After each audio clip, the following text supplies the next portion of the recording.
you know, my cousin sent his unit in to come get us. So from there, I went from waking up 4 o'clock in the morning with the helicopter lights flying in the hood. They calling all our names to come out the house. On the way, you know, driving the boat, you see bodies floating in the water, like fully combusted.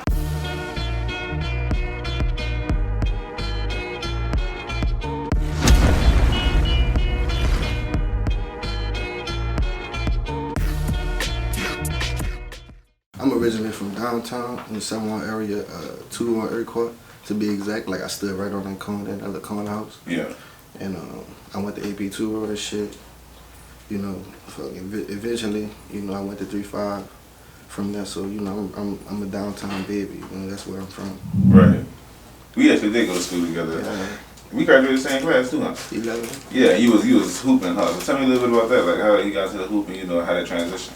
Yeah, so after Katrina, I came back, and they was trying to send me to all, but the coach at McMahon, who was Woo at the time, he told me come there, so I went there, played under him. I was the only 8th grader at McMahon on varsity, and when he left and made the transition, I tried to, you know, follow him and go to 3-5 and shit too. So eventually, when I got to 3-5, I was able to play, you know, for Woo and shit. So yeah, from there, you know, I graduated from McDonald 35 and went to Xavier, and then I broke my wrist and had to go to Delgado and broke my wrist again, and got a scholarship like to Dillard like the next year. So I was blessed to still play. You feel what I'm saying? I still haven't played official college game, but yeah, I got 4 years of my eligibility, but I ain't fucking with that shit no more. Yeah, I feel you. Yeah. So let's dial it back a little bit, dog. It's like it's a tough time in New Orleans right now. You know, the hurricane season, the Katrina trauma. Tell me a little bit about your Katrina story. You feel me? How it affected you and your family? Well, I stayed for Katrina. You feel me? And that shit was like traumatizing, like just to see all the debt and see how the city just turned upside down within a day. Cause I was just walking the street the day before and I felt the wind like taking. At the time I was smaller, so it was shit taking me off my feet and shit. So the next morning I woke up and it was just water. You feel me? Like your whole plan. I was on the hop to be exact. Your whole plan just changed from there. It's like, damn, what you gonna do? And then luckily I was with my aunt. And they do the survival shit. You know, I went camping with them and shit, so she was prepared for that type of shit. So we was there for like a whole week before, you know, my cousin sent his unit in to come get us.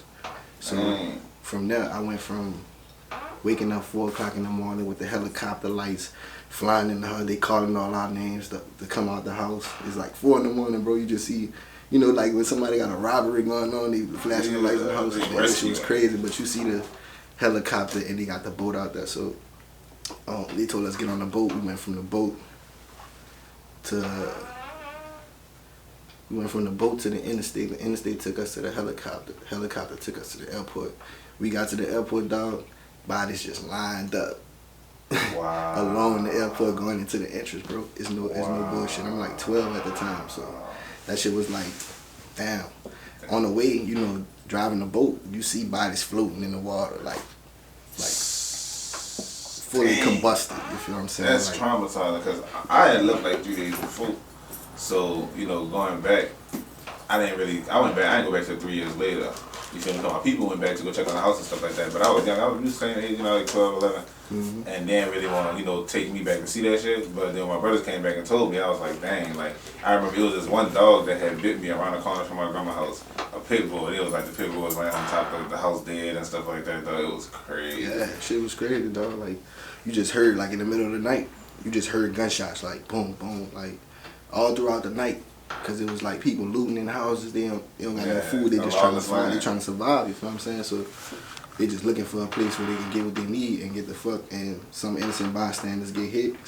You know, it should just be what it is. So like just seeing all that shit and that shit was like the end of the world. Like being in the midst of the end of the world. You know what I'm saying? Like Armageddon. It's like a lady drowned like right across the street from where we were staying. She drowned and she stayed in like the little basement apartment, you know, and she drowned under her shit, like trying to get out that bitch. Damn. And shit just crazy. Shit traumatizing. Seeing that shit, you know, before the hurricane, you saw death, but it wasn't like that instant. It's like boom, like 10,000 people gone, like right quick. You feel what I'm saying? Like that's crazy. But just seeing that shit, seeing how the world changed, that shit just make you prepared for the next day. It's like I gotta live every day like it's my last. You feel me? So yeah, that's really like the traumatizing part from that shit. It's like you'll never know, like.